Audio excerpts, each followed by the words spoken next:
tema de desafios para o emprego da inteligência artificial na defesa nacional. Eu vou me juntar aqui aos senhores e senhoras, falar de um tema de inteligência artificial, que é um tema extremamente quente do momento, né? A inteligência artificial, ela faz parte de vários setores, e aí eu trago aqui a indústria, a empresa e, por que não, o governo. Então aqui a gente acaba tendo uma mesa muito rica de representantes de vários setores que estão aqui para debater como que a gente poderá utilizar a inteligência artificial, toda essa tecnologia hoje envolvida e que faz parte, não mais, eu falo, nem do presente nem do futuro, ela já é uma realidade do nosso passado. Até porque a evolução da inteligência artificial tem sido cada vez mais exponencial. Então, o que hoje era uma grande novidade, que democratizou a inteligência artificial em 2022, com a tão conhecido ChatGPT, hoje já é uma tecnologia que já está meio que comum e que qualquer smartphone você já tem essa tecnologia à sua disposição. Então, é assim que eu abro essa nossa mesa temática e espero para os senhores, né, um momento de debate que a gente possa trazer o emprego da inteligência artificial com esse nosso foco na defesa nacional. E eu gostaria de convidar inicialmente para essa nossa fala, vamos falar primeiro sobre os desafios para o fomento e implicações para o setor da defesa. E aí eu chamo aqui o doutor Jorge Venâncio, iniciando a fala.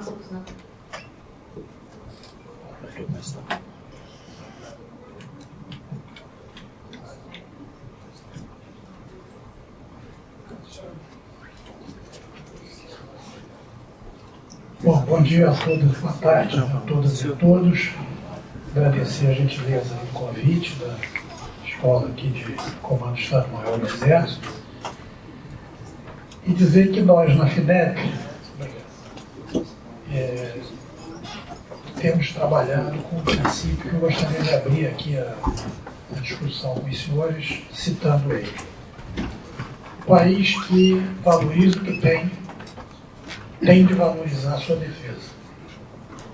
E isso, com os últimos fatos da geopolítica, só tem reforçado essa convicção, né?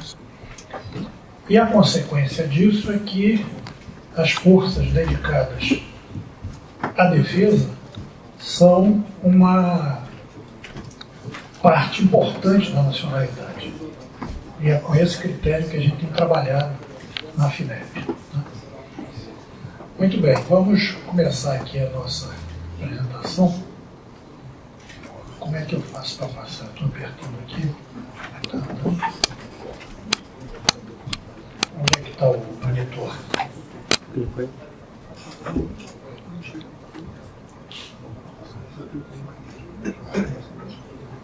Aparentemente sim. Foi. Bom, aqui o principal orçamento para o financiamento de ciência e tecnologia no país é o Fundo Nacional de Desenvolvimento Científico e Tecnológico, chamado FNDCT. Né? E ele já vem há bastante tempo, começou bem antes disso, inclusive, mas ele vinha passando por um processo de contingenciamento dos recursos. Então, os recursos eram arrecadados. Ele é formado por um conjunto de fundos setoriais, né, na área de petróleo, tem diversas áreas, né, assim, econômicas, né, mineração, por aí vai, né, e se arrecada uma pequena fração em cada uma dessas áreas e esse conjunto acaba formando um fundo que junta um recurso, eu diria, importante. Quer dizer, para vocês terem ideia, nesse ano agora, o orçamento está em cerca de 14,7 bilhões. Né? Quer dizer, que é um dinheiro razoável para o fomento à ciência e tecnologia no país. Metade vai para financiamentos não reembolsáveis, ou seja, sem retorno, né, imediato. O retorno se dá em produção científica, portanto, e tecnológica, e metade vai para crédito para empresas. No caso, com uma taxa de juros geralmente bem baixa, também como uma forma de estimular a produção científica e tecnológica. Aqui nós temos na linha abóbora a produção reembolsável e na linha verde a não reembolsável. O que aconteceu? Em 2021, houve um debate no Congresso que produziu a Lei Complementar 177, que proibiu o contingenciamento do Fundo de Desenvolvimento Científico e Tecnológico. E isso fez haver um boom no financiamento feito pela FINEP. O fundo ele tem toda uma estrutura de direção, né? O conselho diretor do fundo é uma tríplice hélice, como é chamado, né? Ou seja, tem participação de governo, academia e as empresas, né? As entidades empresariais também, a Confederação Nacional da Indústria e tudo. E a FINEP é a secretaria executiva do fundo, é quem executa as decisões do conselho diretor, né? Essa é a estrutura básica. Tem mais outras instâncias intermediárias que discutem também alguns outros aspectos, mas basicamente a estrutura básica do fundo é essa, né? Então, aqui são os princípios gerais da política do Ministério de Ciência e Tecnologia. A FINEP é uma empresa ligada ao Ministério de Ciência e Tecnologia. Aqui são os princípios gerais que foram aprovados nessa portaria do início de 23, né? Recuperação, expansão e consolidação do Sistema Nacional de Ciência e Tecnologia, reindustrialização em novas bases, ciência, tecnologia e inovação em programas de projetos estratégicos e ciência e tecnologia para o desenvolvimento social. Bom, o que foi feito inicialmente foram 10 programas, cada um com uma quantidade diferente de linhas de atuação. Temos o programa 1, que é o de infraestrutura, o 2, que é o de apoio a empresas, o 3, que é o programa de apoio é o Capacita Brasil, para o desenvolvimento tecnológico na área de informática e também para a parte de educação, né, porque é necessário que se tenha as pessoas preparadas para utilizar os equipamentos de informática. O 4 é o programa Pro Amazônia. O 5º é a de repatriação de talentos, que foi um projeto que está começando a ter alguns efeitos interessantes também. O 6º é o Política com Ciência, que é procurar dar uma base científica para determinadas atividades de governo em diversos ministérios diferentes. O 7º é o de recuperação de acervos. O 8º são os projetos nacionais estratégicos. O 9º, o programa de defesa. E o 10º, o programa de segurança alimentar e erradicação da fome. Esse foi o que se trabalhou nos 2 primeiros anos, né? Esses 10 programas, vamos procurar aqui, olha só o efeito de ter acabado o contingenciamento do Fundo de Ciência e Tecnologia, né?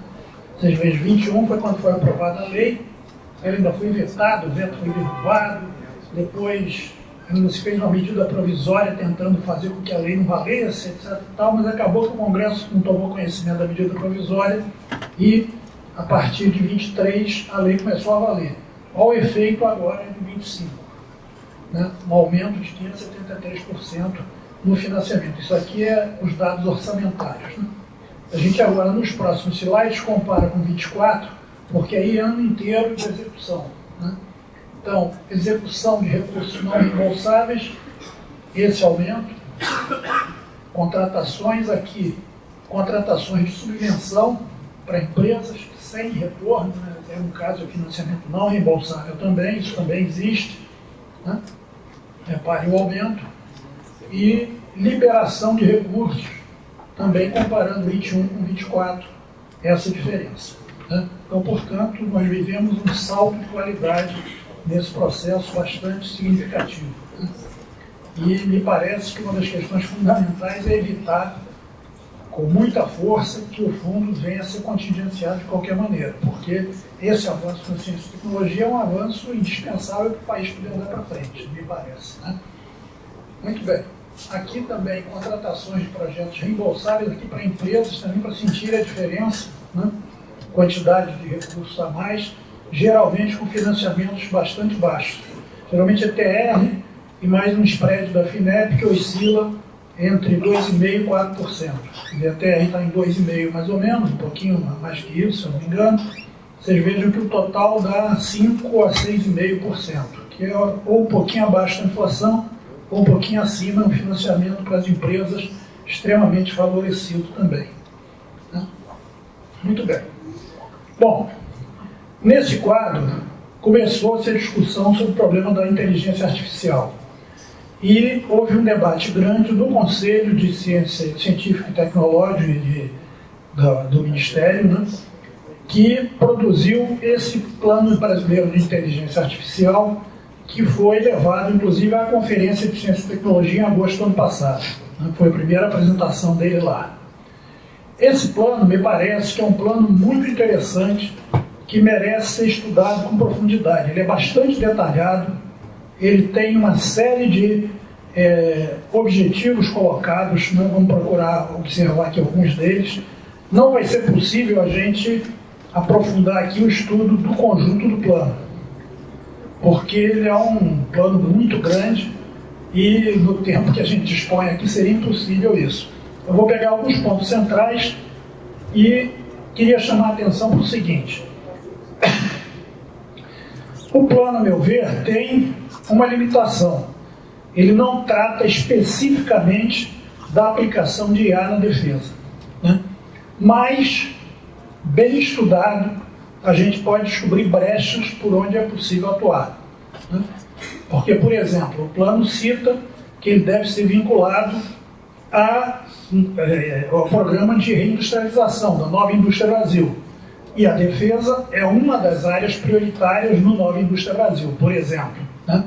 Além disso, vai ter todo um investimento em infraestrutura grande. Provavelmente vão ser editais que vão estar saindo agora no decorrer do segundo semestre, né?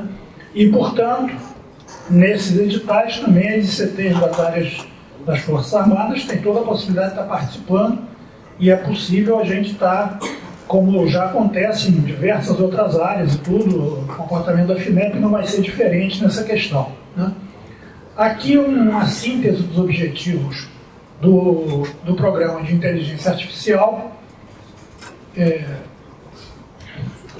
Aqui alguns, ele contempla ações de impacto imediato e ações mais estratégicas. As ações de impacto imediato são coisas mais imediatas, criar um sistema, automatizar a transcrição de teleconsultas, coisas do SUS, coisas assim, para melhorar o atendimento do governo em geral, a população, coisas dessa ordem, né? A gente pode, não vou me deter aqui nessa parte. Ações estruturantes, aí nós temos a parte de infraestrutura, tem uma parte de difusão, formação e capacitação de pessoal, né?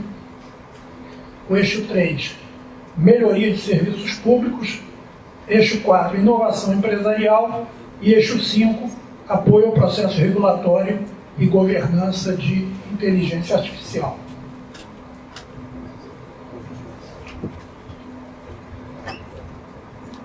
Muito bem. O objetivo aqui das ações estruturantes estão aqui definidas também, né? Geração de capacidades e capacitações nacionais, maturidade tecnológica variada, impacto de médio e longo prazo, mobilização de múltiplos atores e disciplinas, alinhamento e integração com a Nova Indústria Brasil, sustentabilidade e eficiência energética, inovação sistêmica. Muito bem. No eixo 1, reparem que cada eixo desses tem uma lista de objetivos com definição de recursos, né? Com fontes definidas. Então, não é um plano etéreo assim, ele é bem concreto do ponto de vista do que pode ser realizado, né? Então, reparem, tem um Programa Nacional de Infraestrutura, uma previsão de 3 bilhões no decorrer de 5 anos, esse plano vai até 28, né? De 24 a 28, foi feito ano passado. Segundo, o Programa de Sustentabilidade e Energias Renováveis, com a verba de 500 milhões, Programa de Estruturação do Ecossistema de Dados e Software, 1,4 bilhões, parte de programação, e um Programa de Pesquisa e Desenvolvimento em IA, com 870 milhões. Né? Aqui o conjunto das verbas das diversas áreas. Então, vocês reparem, ação de impacto imediato, 435 milhões, investimento e desenvolvimento, 5,79 bilhões, difusão, informação e capacitação, 1,15, IA para a memória nos serviços, melhoria nos serviços públicos, 1,76, inteligência artificial para inovação empresarial. Aqui uma parte com verba mais substancial, mas com a participação grande das empresas também, 13,79 bilhões, e a parte de regulação com uma verba menor, 100 e poucos milhões. Um total de 23 bilhões para ser investido nesse programa de 5 anos, que é um total que nos coloca mais ou menos num patamar parecido com os principais países da Europa.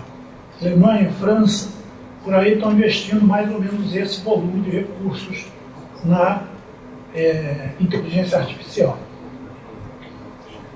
Bom, como é que isso evoluiu depois da Conferência de Ciência e Tecnologia?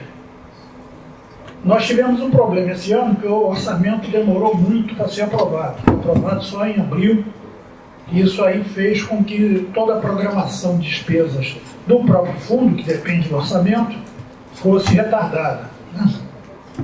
Não deixou de se fazer estudos e liberação de verbas, porque tinha muita coisa do ano passado que estava dependendo ainda de ser liberada e que não dependia do orçamento. Mas a reunião do Conselho Diretor, que é quem faz a programação básica para esse ano, só foi possível realizar dia 28 de maio agora, mês passado, né? E nele foram aprovados mais 2 programas. Um deles é o programa 11, que é o programa de inteligência artificial, e um segundo programa de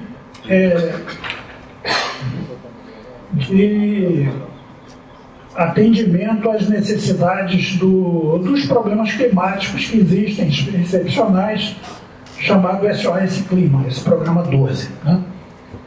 Então, isso fez com que já fosse definido inicialmente as primeiras linhas de atuações, a definição para esse quinquênio 25-29, isso dentro do Fundo Nacional de Desenvolvimento Científico e Tecnológico, é de 5 bilhões, quer dizer, em princípio alguma coisa em torno de 1 bilhão por ano, portanto, né?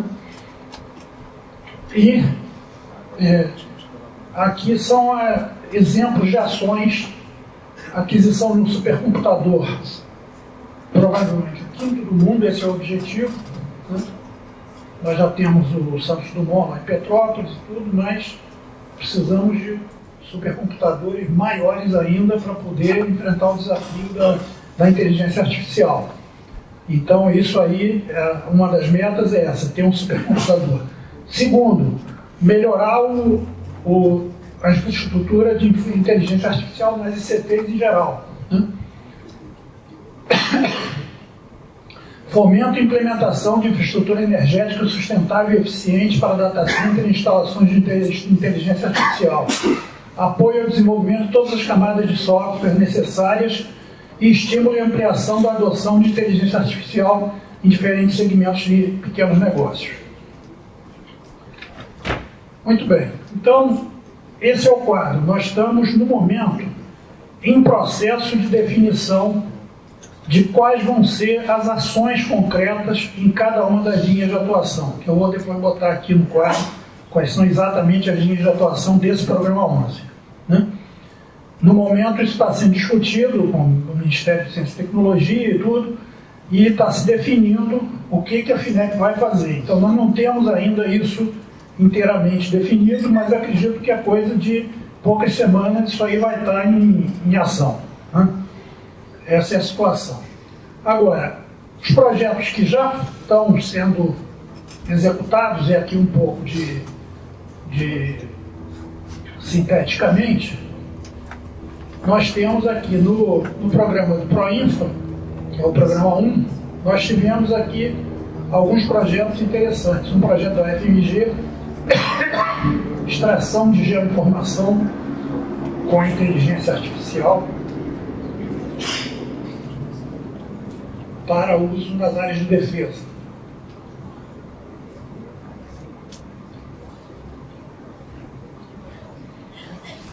Esse outro projeto do Comando da Marinha para sistemas marítimos não tripulados,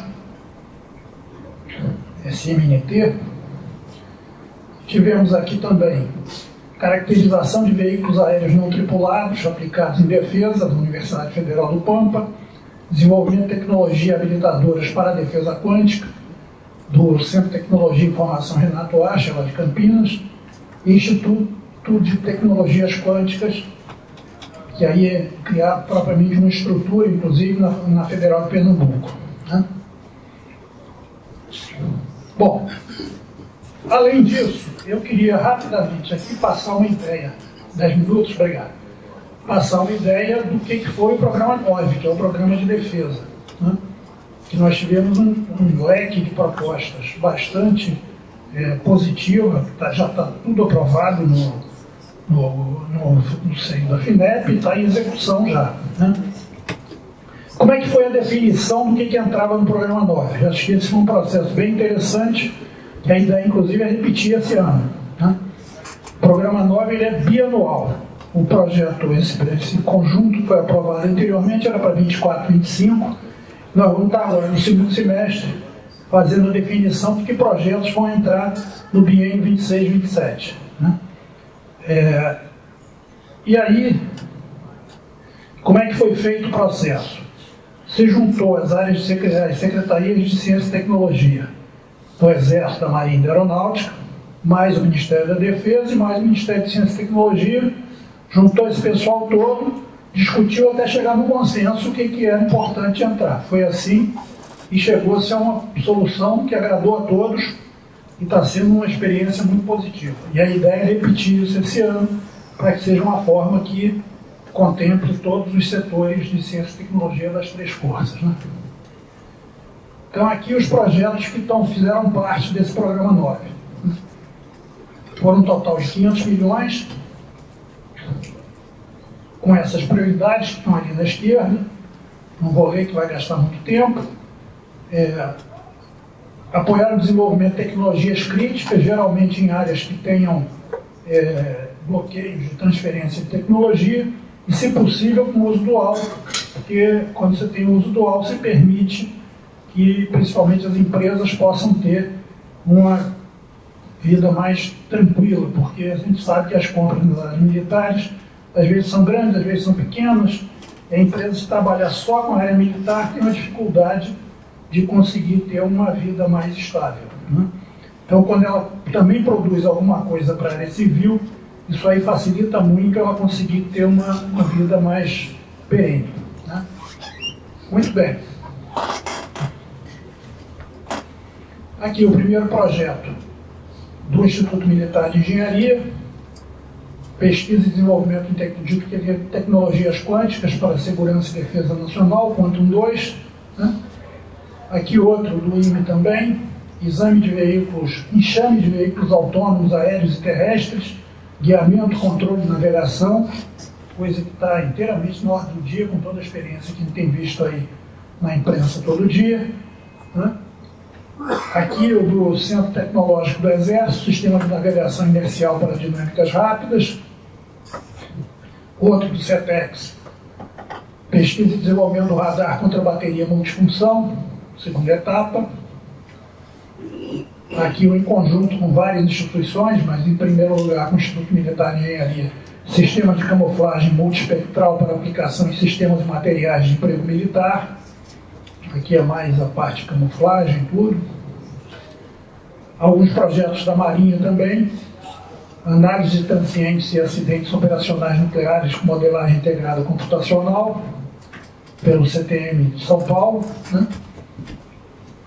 Projeto de desenvolvimento tecnológico do processo produtivo de elementos combustíveis nucleares, também um projeto da Diretoria de Desenvolvimento Nuclear da Marinha.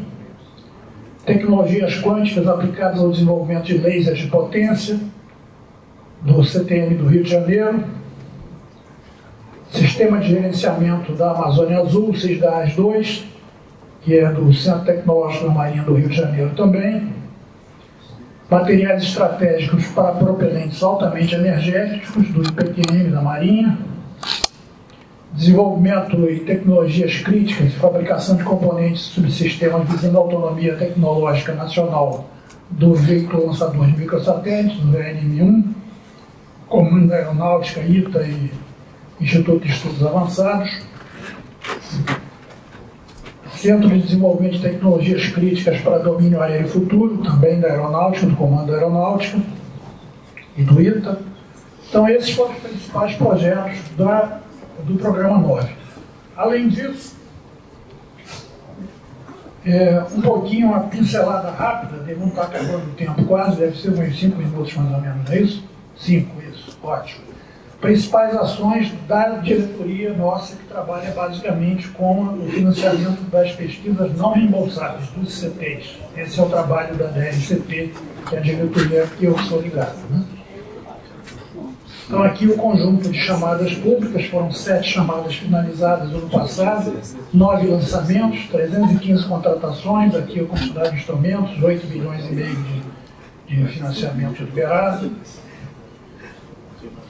Aqui as chamadas que foram feitas para ICTs, né? O PROINFRA Expansão, PROINFRA Recuperação, com os totais que foram aprovados em cada um deles. O PROINFRA Centros Temáticos, que teve uma participação, um dos eixos foi a defesa, que ficou com 198 milhões do bilhão ali. O projeto emergencial do Rio Grande do Sul. E mais esses 3, o projeto da Pro-Amazônia, o projeto de agricultura familiar, um projeto para ICTs, para empresas, e o projeto de preservação dos acervos históricos, científicos e culturais também, que também contemplou algumas áreas militares, inclusive, que também tem seus arquivos respectivos, né? Muito bem, aqui é o conjunto das ações, também a parte de encomendas, o reator multipropósito, que vai ser um grande avanço, porque ele vai permitir independência para o Brasil na produção de radioisótopos para toda a área de medicina, né? Está tendo aí, já foram contratados 306 milhões no ano passado, e em todo o período anterior eram 389, quer dizer, então estamos aí com a previsão até o ano que vem de completar os 926 milhões que permitem o reator ser concluído, né? Esse reator está lá ao lado da instituição de Aramar, lá. Mas o terreno, a Marinha cedeu um pedaço do terreno para a Comissão Nacional de Energia Nuclear, que é quem pilota esse projeto. Radiotelescópio Bingo, lá na Paraíba, também vai ser um radiotelescópio de nível diferente, né? Bem mais avançado. O projeto do satélite, da multimissão Ciber 6, né? Que também é outro projeto que vai permitir ter satélite estacionário para monitorar a situação do Brasil permanentemente, né? E agora, por último, para concluir, aqui as linhas de ação do Programa 11, né? Infraestrutura e Desenvolvimento, linha 1, linha 2, Difusão, Formação e Capacitação, linha 3, IA para melhoria dos serviços públicos, inovação empresarial e apoio ao processo regulatório. São aquelas 5 linhas que a gente já tinha mostrado originalmente, agora vão ser definidas que ações vão ser tomadas em cada uma dessas linhas. Isso acredito que até o mês que vem a gente já deve estar começando a se mexer nesse conjunto de áreas. Aqui os dados do que já foi feito nesse primeiro trimestre, né? 555 milhões liberados, 53 convênios, carteira ativa de 8,8 bilhões, tomando o total dos projetos aprovados. Esse projeto de parques tecnológicos em estados que não tinham sido contemplados anteriormente foi um projeto bem interessante, porque são estados que têm pouco desenvolvimento industrial e, portanto, os parques tecnológicos vão ter um impacto importante, né? Em estados que têm pouca tradição desse tipo de trabalho, né? E temos uma série de outras chamadas para sair ao longo do ano. Deve sair outra proposta de novos acervos, vai ter outro para a Amazônia, isso agora quase imediatamente. E, além disso, estamos aguardando a definição, principalmente aí, das novas iniciativas nessa área de inteligência artificial. Então, o quadro, aqui os que estão em execução no momento atual, o PROINFRA regional para a região Norte, Nordeste e Centro-Oeste, o PROINFRA Expansão, uma nova edição daquele projeto que ano passado já foi um sucesso muito grande, os centros temáticos também, com 100 milhões para cada uma das 5 áreas, que eu acredito que vai poder trazer mais elementos para ser olhado com mais calma e tudo, e a gente com isso poder ter uma informação mais substancial, ok? Muito obrigado, então.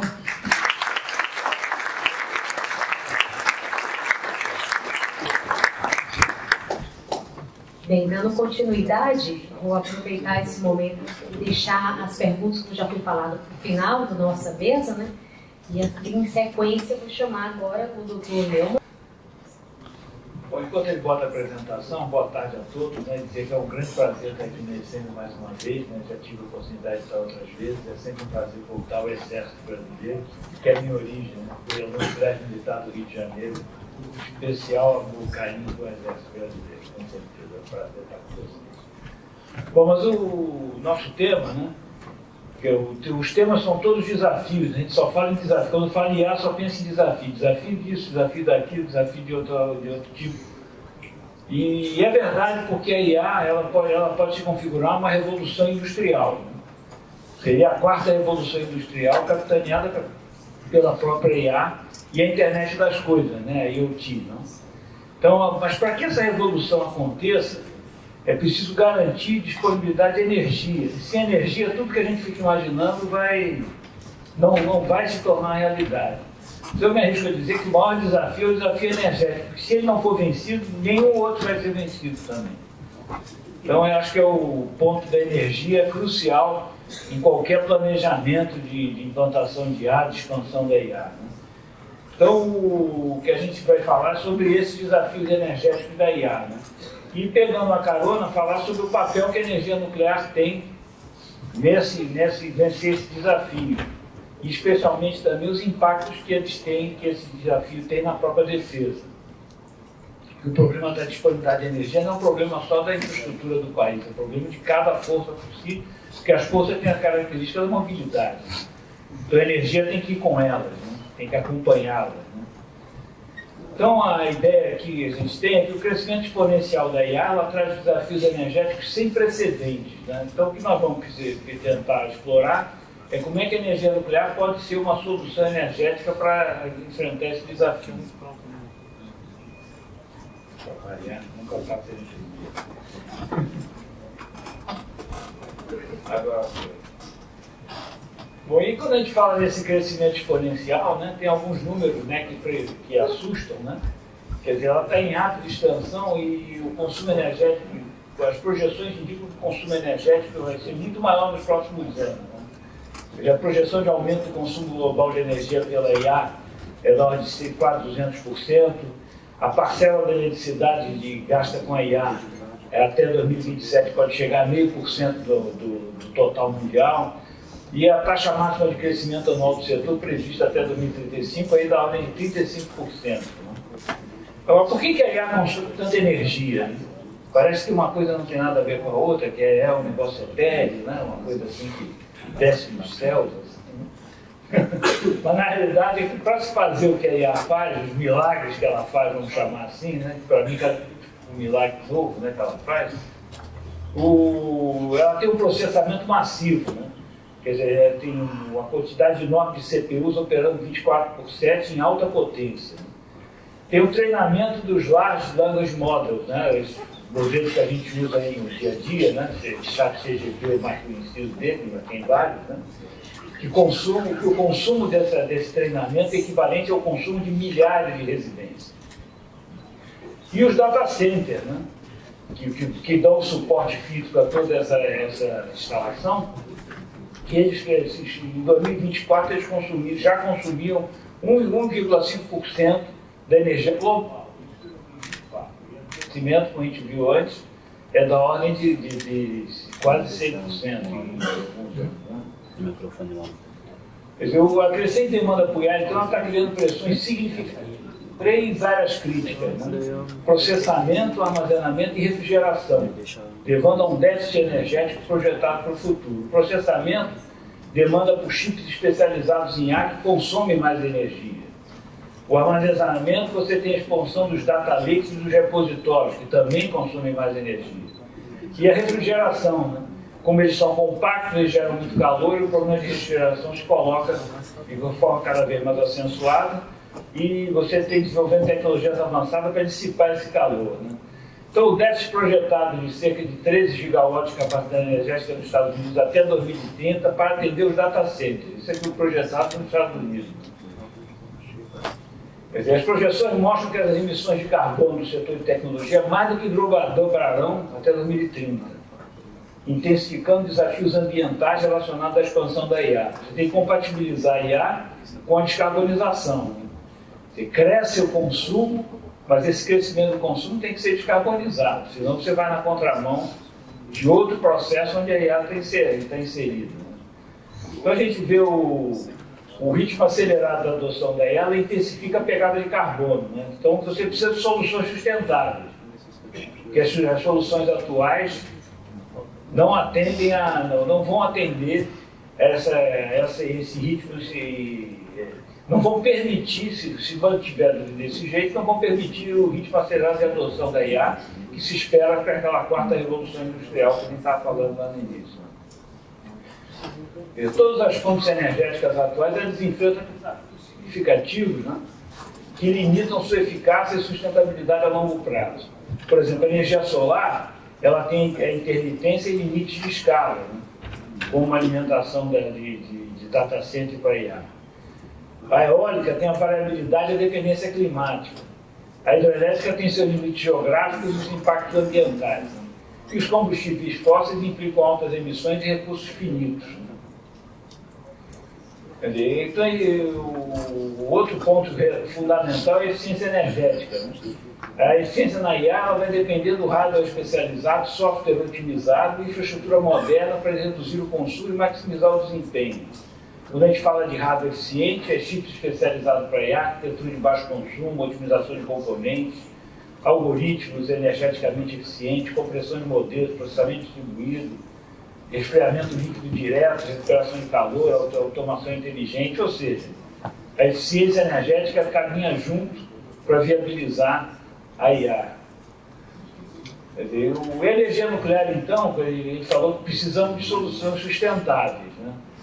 Então, a energia nuclear oferece geração em larga escala, fornecimento estável com baixas emissões de carbono. Características são essenciais para suportar operações intensivas de IA. Quer dizer, quando fala em geração de grande escala, uma única usina nuclear pode gerar energia suficiente para múltiplos data centers. Isso representa a capacidade de alimentar operações massivas de IA.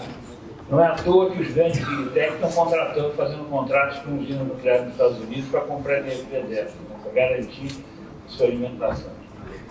A estabilidade de fornecimento, né, porque o nuclear é a única fonte sustentável que garante produção contínua 24/7, independente de condições climáticas, né, e essencial para operações ininterruptas de processamento da IA. E aí baixas emissões, né? As emissões ao longo do ciclo de vida da energia nuclear são comparáveis e até menores que as fontes renováveis durante o ciclo de vida completo. Quer dizer, a energia nuclear oferece então benefícios cruciais para as infraestruturas de IA através de sua alta densidade energética, fornecimento constante e menor ocupação territorial. Quer dizer, alta densidade energética, que é inerente ao combustível nuclear, a estabilidade da rede, o fornecimento constante e previsível de energia, né, que é essencial para manter operações críticas de IA sem interrupções. Um data center que sofre um apagão é um prejuízo enorme. Né? E a menor área ocupada, né, que ocupa 500 vezes menos do que as fazendas solares equivalentes e permite a localização próxima aos centros de dados. Para não ficar dependendo da estabilidade de uma rede que às vezes está transportando energia de distâncias muito grandes. Né? Quer dizer, as grandes empresas de tecnologia estão desenvolvendo parcerias estratégicas com o setor nuclear, com foco especial em pequenos reatores modulares. Empresas como a Microsoft, a Google e a Meta estabelecem parcerias com o setor nuclear. Projetos como o Small Modular Reactor têm ganhado força globalmente, né? Muito alavancado pelo interesse de toda a indústria de data center no mundo. Só para ter ideia, esse fato já aqui no Brasil, eu vou estar participando semana que vem, dia 26, da Associação Brasileira de Data Center para falar sobre isso. Ou seja, esse interesse é real Ele já está nos Estados Unidos, ele já se transformou em contratos, né? Contratos de longo prazo de fornecimento de energia. E aqui no Brasil, eu acredito que a indústria data center seja aquela locomotiva que vai tentar puxar o vagão nuclear aí, que vai ser uma das principais locomotivas que vão impulsionar a energia nuclear no Brasil. Porque o Brasil tem vantagem competitiva fantástica nesse momento, né? O Brasil, ao longo do tempo, desenvolveu capacitação na área do ciclo do combustível, capacitação na operação de usinas, capacitação na construção de usinas, e é uma das maiores reservas de urânio do mundo. Então é uma oportunidade única para o Brasil também conseguir entrar nesse trilho, ocupar um espaço, que é um momento de redistribuição de espaços de poder ao longo do mundo, né? Então é uma oportunidade única para o Brasil aproveitar isso que ele já acumulou ao longo de décadas, né? Quer dizer, a expansão da energia nuclear para suportar o sistema de ar enfrenta 4 desafios, por sua vez, também, né? Que é o desafio da energia nuclear: o alto custo inicial, longo período de implementação, a complexidade regulatória e a resistência da opinião pública. São os desafios inerentes à energia nuclear. Quando eu falo em custos iniciais elevados, estamos falando em investimentos bilionários com retorno a longo prazo. Isso demanda um planejamento financeiro estratégico e parcerias público-privadas. O tempo de implantação também é um fato, que é de 5 a 10 anos para construção e comissionamento. A necessidade de planejamento antecipado para acompanhar a demanda da IA. Os processos também de licenciamento são extremamente complexos, né? São necessárias uma simplificação regulatória para acelerar essa implementação, particularmente quando estamos falando dos pequenos reatores nucleares, como falei anteriormente. E a aceitação pública, né? A preocupação sobre a segurança persiste, né? Existe a necessidade constante de educação e de transparência. Quer dizer, quando a gente fala do papel da energia nuclear militar, né, de uso dual, né, a energia nuclear ela fornece autonomia energética para operações críticas de defesa, alimentando sistemas de ar em navios, centros de comando e unidades móveis em campo. E quando se fala em propulsão naval, né, porta-aviões e submarinos nucleares operam com sistemas avançados de ar.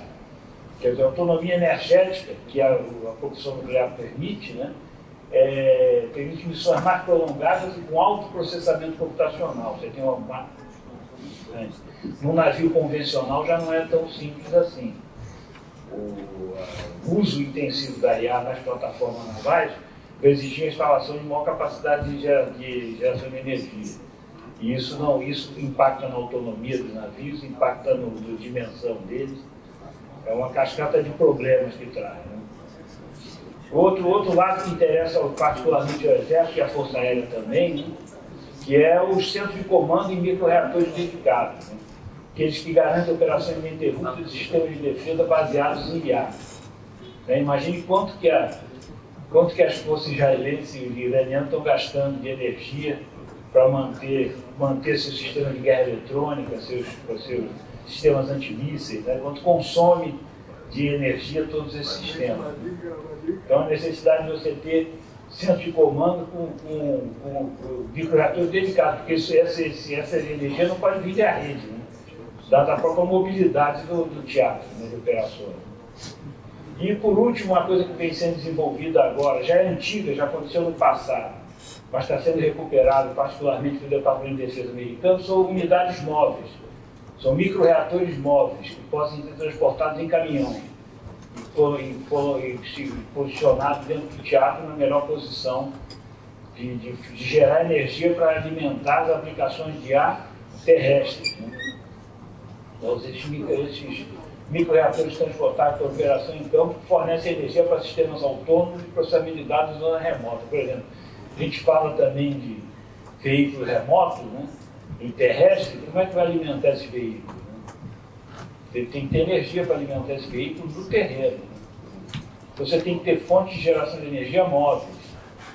Você não pode usar diesel elétrico, você tem o problema da logística de suprimento desse combustível. Então, como eu vinha falando, né? O governo americano fez um concurso de proposta de desenvolvimento de unidades desse tipo, de micro-reatores embarcados em caminhão, né, para uso do Exército e da Força Aérea também. E teve um projeto que ganhou e deve estar entrando em operação a expectativa daqui a 3 anos, a primeira unidade dele. Bom, a inteligência artificial transformou a defesa moderna através de 4 áreas críticas, né? Todas dependentes do fornecimento energético contínuo para garantir a segurança nacional. Aí você passa por vigilância e reconhecimento, né? Processamento em tempo real de imagens de satélites e de drones, a cibersegurança, né? Monitoramento e defesa de redes em tempo real, a guerra eletrônica, né? Análise contínua do espectro eletromagnético, e sistemas autônomos, né? Alimentação energética de sistemas autônomos. Então, todas essas aplicações exigem energia constante e redundante. A indisponibilidade compromete a própria segurança nacional nesse contexto. Falhas no fornecimento de energia comprometem sistemas de defesa críticos, reduzindo a capacidade operacional e aumentando a vulnerabilidade. A energia nuclear representa uma solução de alta resiliência para esse problema específico da defesa. Quer dizer, aí a falha pode ser de natureza energética, a interrupção do fornecimento de energia ao centro de comando, falha no sistema de alerta comprometidos, a degradação da capacidade de detecção das ameaças, né? Você não tem energia para alimentar o seu sistema, a perda da consciência situacional, com a interrupção aí do processamento de dados de inteligência, e a vulnerabilidade a ataques, que é uma janela de oportunidade para o adversário. Né? A energia nuclear ela oferece resiliência contra tais cenários. Sistemas independentes garantem continuidade operacional, mesmo em crises. Bom, então, a superação desses desafios requer integração estratégica, cooperação entre setores e inovação contínua. Posicionando a energia nuclear como componente essencial para o futuro da IA. Quando a gente fala em integração estratégica, estamos falando de planejar a expansão nuclear alinhada com as necessidades da IA. Priorizar projetos de SMR próximos a hubs tecnológicos e instalações de defesa. Quando fala em cooperação intersetorial, estamos falando de estabelecimento de parcerias entre energia, tecnologia e defesa. Desenvolver modelos de financiamento compartilhado para a infraestrutura crítica. E por inovação contínua para investir em P&D para tecnologias nucleares avançadas. Paralelamente, desenvolver hardware e software de IA mais eficientes energeticamente. E o futuro da IA depende de soluções energéticas robustas, e a energia nuclear representa um componente estratégico para esse desafio global. Ou seja, a IA traz junto dela, ela alavanca terrivelmente a indústria nuclear de todo mundo. Se é que ela vai cumprir suas promessas. E a única maneira dela cumprir a promessa é ter confiável para viabilizar as aplicações de IA. Todas as aplicações de IA precisam disso. E a única fonte de energia que pode garantir isso é a energia nuclear. Você não pode garantir isso através de energia eólica e solar. E não pode garantir através de combustível fóssil também, né? E você estaria na contramão da descarbonização. E essas aplicações nucleares, especificamente no campo da defesa, elas trazem um benefício adicional enorme, que é a simplificação da logística de distribuição de combustível. A logística de distribuição de combustível é um desafio para tropas terrestres, a força aérea e a marinha também, obviamente. Então, a energia nuclear, o que você puder substituir por energia nuclear, você está ganhando enormemente em termos de estrutura logística, simplificando e tornando a estrutura mais robusta, mais resistente. Então, acho que a energia nuclear tem um futuro bastante interessante nisso aí. Eu trabalho com isso há 40 anos, nunca imaginei que a grande chance ia sair daí, pior que veio, né? Para a gente meio que se surpreender, né?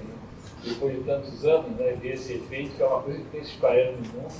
E quem vai liderar isso são forças poderosíssimas, suas próprias fintechs, né? Google, Meta. São eles que vão liderar. Eles já visualizaram que eles não têm futuro se não garantir o abastecimento de energia para eles. E a única forma de garantir esse abastecimento de energia é através da energia nuclear. Então temos grande desafio pela frente. Obrigado pela atenção.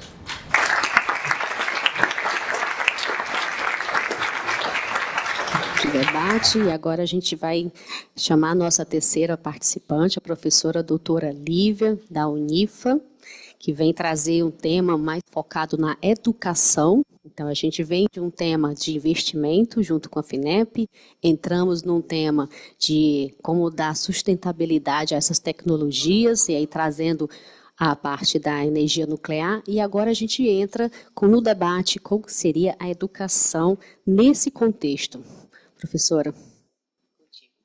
Muito obrigada, agradeço a Major Deise, agradeço o DESEX, agradeço a ICEME pela recepção calorosa com quem nos trata, e eu gostaria de agradecer também a audiência que está aqui presente, quem está nos ouvindo também em casa, né, pelas mídias, está sendo transmitido ao vivo. Agradeço também a participação daqueles que estão conectados conosco. Agradeço ao meu esposo, que veio lá do de Janeiro para assistir. A gente fala que quem mora lá no Campo dos Afonsos, né, mora no de Janeiro. O Rio é aqui, na Zona Sul. Mas eu gostaria, antes de iniciar a nossa palestra, dizer que o que é discutido aqui, que vai ser discutido aqui hoje, são opiniões da professora, doutora, pesquisadora da área, né, de educação e novas tecnologias e estudos de futuro aplicado à capacitação do componente mais precioso que as forças têm. Não é a IA, não é a tecnologia, mas é o capital intelectual e humano. Ou seja, são os senhores que estão aqui presentes.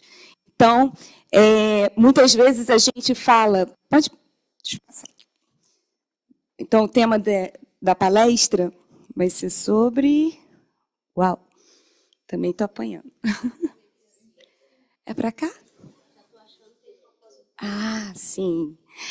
A IA, pensamento crítico e mediação no ensino militar, uma abordagem sócio-histórica cultural. E é interessante porque essa abordagem, a gente muito fala sobre defesa cognitiva, guerra cognitiva, né? É um assunto que está em pauta nas nossas discussões de sala de aula, tanto na ESEMAR, na Escola de Comando Estado-Maior do Exército, mas hoje eu trago a questão essa questão cognitiva numa perspectiva sócio-histórico-cultural. E como que a mediação, hoje a palestra do doutor Vinícius foi bem apropriada, porque ele tocou num assunto que é muito importante. Na língua portuguesa, todos os substantivos têm uma característica, têm um padrão, é um paradigma. Mas existe um substantivo que foge ao paradigma do que é comum, do que é usual nos substantivos, que é o ser humano. É o único substantivo que tem um verbo. Isso não é proposital. Porque o ser humano é aquele que está em processo. E esse processo ele é contínuo, ele não é fechado. É algo que está em andamento, é dinâmico. Então, muitas vezes a gente fala assim, a educação, pensamento crítico, a gente não nasce com pensamento crítico. Pensamento crítico ele é construído, ele é sócio-construído, na interação com o meio. E a IA ela é alimentada por essas narrativas. São as narrativas que construímos das nossas histórias que vão alimentar. E ter esse foco, nesse pensamento crítico, para alimentar essa IA é importantíssimo, já que nós somos os responsáveis por esse futuro com a IA, né? A IA não é a panaceia das soluções dos problemas, mas tudo é a responsabilidade do ser humano. Né? Desculpa. Opa. Então, as inquietações são... que eu tive. Em um mundo cada vez mais mediado pela IA, qual o nosso papel como seres humanos? Como garantimos que essa tecnologia sirva ao bem comum, especialmente no contexto de segurança e de defesa? E quando a gente pensa nisso, né, nesse mundo que é uma aldeia global, super interconectado, nós estamos não só pensando no planeta, como a questão da sustentabilidade, como o professor Lehmann falou, mas principalmente nos seres que vivem nesse planeta, né, que somos nós. E como garantimos que como é que nós garantimos isso? Para isso, nós vamos ter, ao final dessa conversa, que é informal, vamos refletir sobre os princípios do pensamento crítico na mediação humana, como com a inteligência artificial em contextos de segurança e defesa, fomentando a responsabilidade mútua e o bem comum.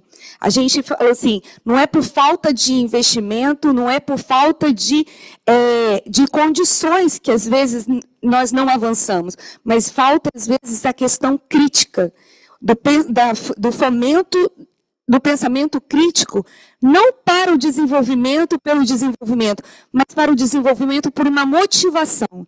E é isso que nos torna humanos, porque há uma motivação, e a motivação que nos une, como defesa, como exército, marinha e aeronáutica, é a responsabilidade mútua e o bem comum.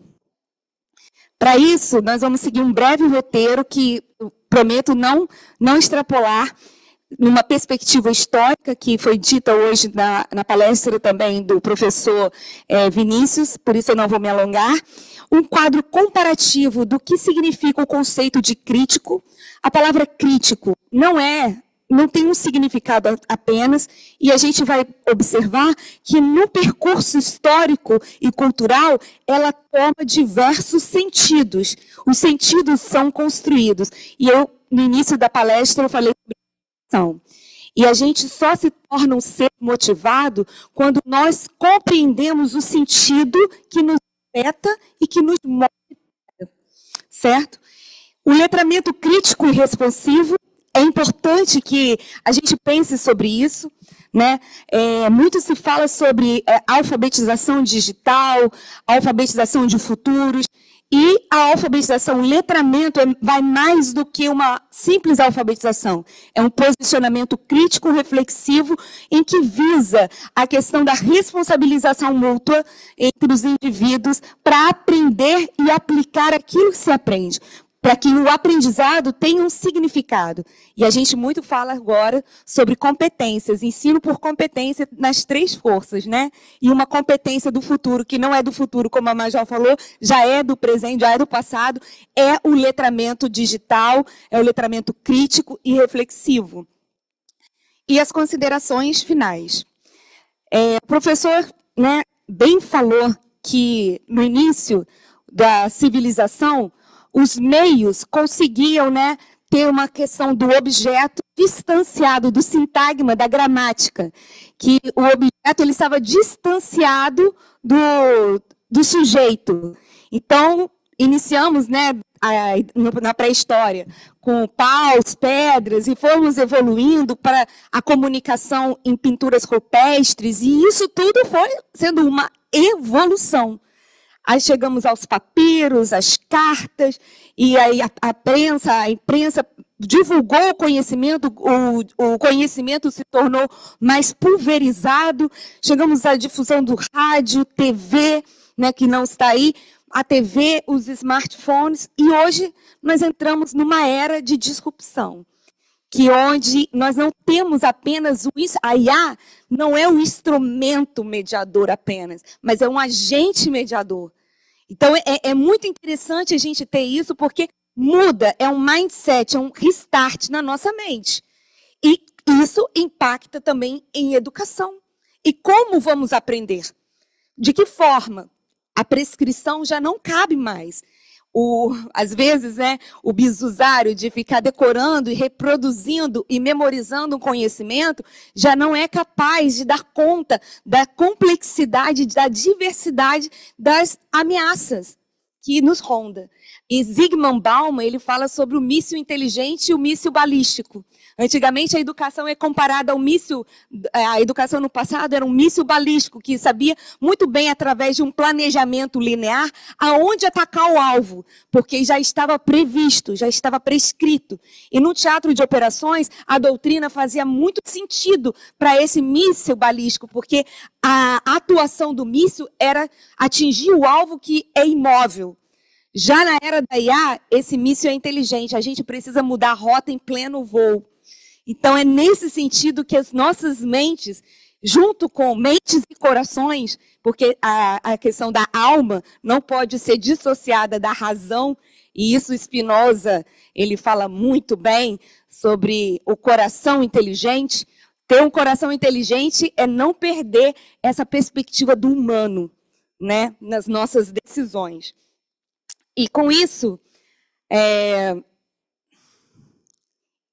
pode passar para mim, por favor? Pode voltar, som? Isso. Então, o ponto da virada foi a IA, com o mais complexo instrumento, que não é um instrumento que nós aprendemos hoje, é um agente, né, mediador.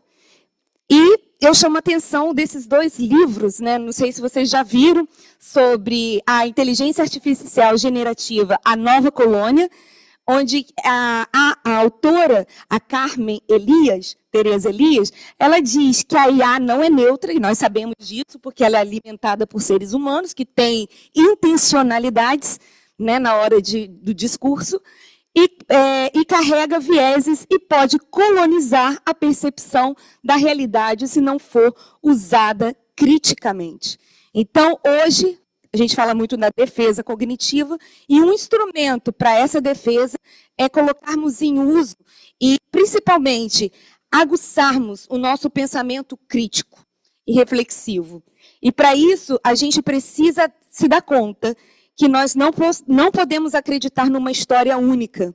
Uma história, né, que às vezes a história é a história oficial, não é aquela história real. Por isso, a importância, professor, da valorização do patrimônio histórico, da memória, da história, porque nós precisamos recorrer a isso, a esse nosso patrimônio. Porque nessas histórias únicas, podemos sim perpetuar preconceitos e apagando a diversidade. E um dos preconceitos muito fortes é que nós temos aquela síndrome do vira-lata, que nada se faz de bom no Brasil, ou então... E a gente tem visto fugas de cérebros, né, do IME, do ITA. Será que são tão vira-latas assim? Acho que não. Pelo contrário, nós temos que apagar isso e retomar a ação de que a IA reflete os dados que alimentam. E se esses dados são parciais, as saídas, né, os outputs também serão parcializados, terão uma intencionalidade nisso daí. Então, é importante que a gente tenha essa consciência crítica de que essa história ela não é única, e que existe um discurso de intencionalidades por isso, nada acontece. É bom sempre fazer questionamentos. A quem interessa esse uso da IA nesse setor? Por que está tendo tanto investimento, ou não está tendo, ou não se fala, porque há um apagamento da defesa em determinados documentos e não outros? Porque a energia nuclear, o Brasil, né, tomou uma decisão de não nuclear. E agora a gente precisa de uma energia nuclear para desenvolver tecnologias quânticas e a IA. Então, tudo isso é muito importante como pesquisadores, pensadores, críticos, na hora da tomada de decisão e do assessoramento crítico também. Por isso, e aí eu queria mostrar esse quadro, não vou me deter a ele, mas só para vocês perceberem que pensamento crítico não existe uma definição única. São correntes a quem interessa em determinados momentos. São teorias que, em um determinado momento, viam o pensamento crítico como uma prática argumentativa, né? A premissa 1, a premissa 2, a conclusão. Precisa ter coerência para que aquela conclusão se chegue. E muitas vezes era só a questão mesmo argumentativa, onde a teoria de base era humanismo e liberalismo, que a abordagem da mudança busca a racionalidade e a objetividade e apaga as relações de poder. Nessa teoria, nessa visão de que pensamento crítico se baseia e se concentra só na questão linguística de argumentação. E há a limitação principal dessa corrente, né, que vê o pensamento crítico assim, é que há apagamento de relações de poder, desigualdades e conflitos. E eu sou da corrente da teoria sócio-histórica cultural, e Engstrom, né, Vygotsky, ele fala algo muito interessante, que há necessidade de se identificar aonde há contradições. Porque ali na contradição, a gente pode ter uma negociação através do diálogo para que haja mudança ética. E isso o general Richard falou muito bem. E a ética, quando eu penso em ética, o que me vem à mente é salvaguardar a dignidade do ser humano, quando a gente pensa em questões éticas. Então, outra corrente que via o pensamento crítico como relevância social, o que é relevante, o que não é relevante, e eu não estou aqui colocando uma escola melhor que a outra, mas é só para que a gente, quando a gente fala pensamento crítico, tudo isso é levado em consideração. A argumentação, o que é relevante, o que não é relevante socialmente, né? E nessa escola, que é do liberalismo plural, funcionalismo, construtivismo, a abordagem é a readequação de uma não transformação social profunda, mas uma readequação. Eu readequo. Então, será que a IA, ela está querendo readequar uma realidade ou transformar a realidade? A que serve? A qual perspectiva quer? Então, isso é importante também, porque são vieses, né? São intencionalidades por trás. Então, o pensamento crítico, ele também pode provocar isso, e a gente pensar sobre isso. E a outra, o modernismo emancipatório, ele via o pensamento crítico como um neomarxismo, né? A questão da materialidade, onde a identificação e contestação da opressão sistêmica era muito apegado à questão social e fugia muito da questão argumentativa. Era uma outra visão de pensamento crítico e que traz o seu problema. Por quê? Porque há um determinismo muito forte entre o bem e o mal, entre aquilo que é bom e o que não é, entre, né, russos e Estados Unidos, na Guerra Fria, há essa bipolaridade, essa dicotomia. E aí há um apagamento de outras diferenças e, principalmente, o apagamento da agência, que nós somos seres de agência, né? Não somos só, né, passivos para receber coisas. E a última escola crítica que reflete sobre o que é pensamento crítico é a prática problematizadora. É a desconfiança daquilo que se dá como normal, né? São as teorias pós-colonialistas, falando sobre o sul global, são teorias que mais voltadas à questão daqueles que não tiveram voz por muito tempo na história, vamos dizer assim. Há um engajamento direto com as diversas relações de poder, e isso a gente tem visto maciçamente, como que isso também traz conflitos que tiram o foco daquilo que é relevante, daquilo que é importante para outras. Não estou dizendo que as questões sociais e de minorias não são relevantes. Não estou dizendo isso. Estou dizendo que, muitas vezes, o coletivo ele é desmembrado e é fragmentado o poder de análise, de ação. E isso interessa a quem, né? Então, o potencial para relativismo. Isso pode, isso não pode. E aí acaba confundindo muito as pessoas. E o Boaventura Souza Santos traz esse outro conceito de pensamento crítico, que é sobre a proximidade crítica. E tem tudo a ver com o que a gente está falando sobre a IA. Hoje nós temos uma imersão. A IA é aquela que conversa, né? Foi dito em várias palestras ontem e hoje que tem até programas de psicólogos que fazem terapias. Então, isso a gente precisa começar a pensar. Essa questão da proximidade crítica para essas questões. Não sei se vocês perceberam, uma reportagem que saiu há pouco tempo de uma jovem dizendo que iria para a NASA, e isso saiu em todas as redes sociais, ela deu entrevistas, só que ninguém verificou. Ninguém se aproximou criticamente para verificar a informação, se era verdadeira, se não era. E começou a dar um ibope. E que a mulher, né, que a NASA não confirmou nada daquilo. E olha que situação. Esses órgãos que financiaram, teve financiamento. Ela fazia propaganda vestindo o macacão da NASA. Então, tudo isso é importante para que nós, pensadores, né, estudiosos, verifiquemos a fonte, a origem das informações que nos chegam. E até mesmo dos projetos que nós estamos próximos a investir. Porque hoje o que mais é importante na nossa vida é o tempo. Porque do tempo a gente tem que dinamizar tudo isso. Então, nessa concepção de pensamento crítico como proximidade, ele preconiza 4 itens, que não é o distanciamento que apura o olhar crítico, mas a aproximação, o embrenhar-se no fenômeno. Ou seja, perguntar, questionar, será que, da onde provém essa informação? Que veículo está informando isso? Por que isso? Qual o sentido disso? A outra questão também da proximidade é a defesa do envolvimento livre e da autonomia de pensar criticamente.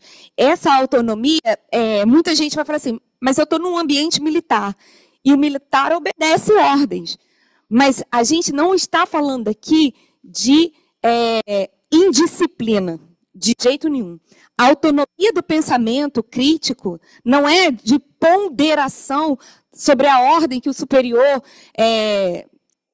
fala. Não é sobre isso. É ter uma disciplina que ela seja consciente e responsiva. Disciplina consciente e responsiva. E esse é um dos valores, um dos pilares que o militarismo preserva e deve fazer. Né? Então, no item 3, a diversidade ela é assimétrica. Nós bem sabemos isso. A realidade se sobrepõe a todos os planejamentos que são vistos de forma linear, porque a diversidade, né, a realidade ela é assimétrica. A convivência pacífica na pluralidade exige esforço crítico. E aí eu quero falar assim, por que isso importa na IA? Porque quando eu digo que eu me importo com a diversidade e a pluralidade crítica, eu chamo a atenção para essa autora, Bell Hooks. E é interessante, porque ela fala sobre a pedagogia engajada e ela diz sobre a pedagogia dos afetos. E afetos não é sentimentos. É afetação, aquilo que nos afeta, aquilo que nos move, aquilo que mexe com o nosso brio, que faz motivar, o que faz você acordar todos os dias para vir para o quartel, aquilo que te movimenta a lutar, dar a sua vida para isso. Então, o pensamento crítico, ele precisa pensar o seguinte, o que é, né? Não é apenas intelectual, mas é uma prática de liberdade que envolve corpo, mente e espírito. A alma, que a gente estava comentando mais cedo com o professor Vinícius. O ser humano tem alma, então ele tem motivação. Então, pensar criticamente nessa perspectiva, e ela tem um livro, que é esse livro Pensamento Crítico, que, né, sobre a pedagogia dos afetos, que ela fala o seguinte, que esses ensinamentos, eles são importantes. A educação democrática, integridade, propósito e colaboração. Hoje nós não vivemos numa ilha. É impossível viver numa ilha. Então, hoje se fala muito na questão da interdisciplinaridade. E precisamos mesmo. Por quê? Porque a tecnologia ela vai ampliar, potencializar aquele conhecimento já constituído, já construído no ser humano, para algo melhor, para uma prática de um bem comum. E a conversação, contar histórias, narrativas locais e globais, compartilhar histórias, valorizar a experiência humana e a diversidade narrativa para combater o perigo da história única, que a gente precisa. Então, muitas vezes, o material didático, quando há um tempo a gente comprava e vinha cheio de vieses, né? Então, o que nós queremos para o futuro com a IA? Uma IA que já venha com prompt pronto para todo. Eu acredito que se a gente pega um prompt, uma engenharia de prompt, que seja a mesma pergunta para diversas situações, nós correríamos um risco muito grande. Porque da mesma forma que as nossas Forças Armadas vão utilizar essa engenharia, esse prompt, o inimigo também vai. e vai acabar com as suas defesas. Então, pensar é ter uma criatividade a mais, uma imaginação. O humor é humano. Né? Tem uma soft skills que fala sobre isso, que a autoestima, o prazer da leitura, e isso mostra autorreconhecimento. E como que você se autorreconhece? Quando você pergunta o que eu estou aqui, o que eu estou fazendo aqui, para que eu estou servindo nessa coletividade. E a Bell Hooks, ela fala algo tremendo, que é a questão da espiritualidade, amar novamente. E agora, amar aqui, ela coloca como o amor, né? Não como substantivo, mas como verbo em ação, que é o cuidado uns para com os outros. Não só um para com os outros, mas com o planeta, com o semelhante, com as instituições, com a preservação da memória, do patrimônio cultural. Isso é amar. E é preciso voltar a essa questão, a esse sentimento, para nós pensarmos criticamente sobre o que queremos do futuro, né? Elementos que trazem a dimensão ética e relacional para o centro.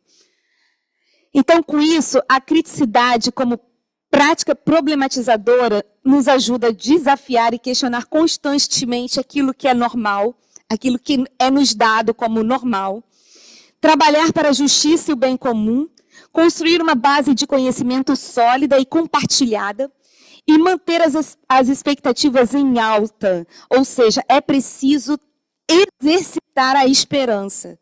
Porque, apesar de ontem nós assistirmos à apresentação do general, onde a gente está em zero de produção tecnológica, dentro do cenário do mapeamento global, a gente precisa ter esperança.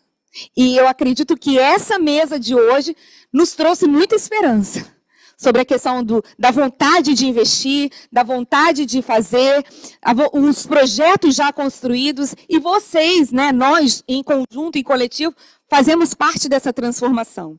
Então, manter essa expectativa em alta faz parte do pensamento crítico, dessa prática problematizadora. Olhar para a IA como uma ferramenta para o bem, mas com uma vigilância crítica. É necessário esse olhar cuidadoso. Então, o que na pedagogia do futuro é importante repensarmos o modo de ensinar e de aprender.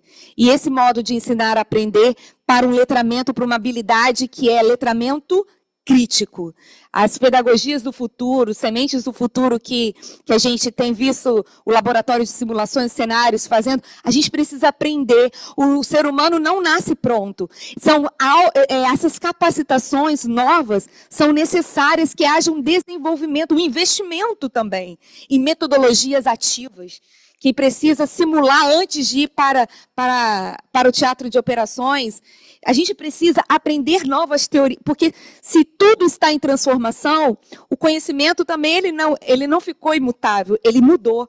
E é preciso agora reestruturar, reescrever essa história. Então, a aplicabilidade militar da IA, de sistemas de inteligência logística, passando por simulações e tomadas de decisão, é tão interessante, seria uma atividade, por exemplo, que pudéssemos fazer uma simulação colocando dados na IA para que o aluno pudesse identificar o erro. Por que alienou? Qual foi a alienação que a IA tomou naquela situação? E grupos de pesquisas aqui dentro das escolas de autoestudos, propor novas soluções que a IA nem tinha previsto. E alimentar a IA nacional com conhecimentos bons, com prática, com narrativas boas. Então, é necessário o desenvolvimento de um pensamento crítico, porque o desafio é esse. Como usar a IA para a segurança e a defesa, com a responsabilidade que temos. A IA, na defesa, não pode reproduzir vieses ou gerar histórias únicas que coloquem em risco a diversidade ou a dignidade humana. Com isso, as considerações finais, eu não vou me alongar, eu só vou querer dizer o seguinte, que eu penso o futuro como essa grande árvore. Muitas vezes, nas nossas escolas de altos estudos, a gente pensa na liderança, na tomada de decisão, no pensamento estratégico, mas a gente precisa adubar essa árvore, para colhermos os frutos dessa parte que é visível. São os galhos e as folhagens. São a hora da decisão, do investimento. Porque embaixo, né, nas nossas raízes, as raízes elas precisam estar profundas. Em imaginação, pensamento crítico, identidade, saber quem somos e para que estamos aqui. E isso eu coloco como um nosso desafio, é adubarmos tudo isso com o ensino militar crítico, reflexivo, com práticas formativas e prospectivas que vai alimentar tanto aquilo que é externo, aquilo que é visível, quanto aquilo que é nutrido lá na raiz. Então, com isso, eu acho... já estourei meu tempo, né? Me perdoem. Nós passamos por esse breve roteiro para que a gente pudesse refletir sobre esses princípios norteadores, onde o pensamento crítico ele vai mediar, né, para defesa, segurança, para responsabilidade mútua e bem comum. Eu coloquei as minhas referências e agradeço a todos pela atenção, pelo carinho. Obrigada.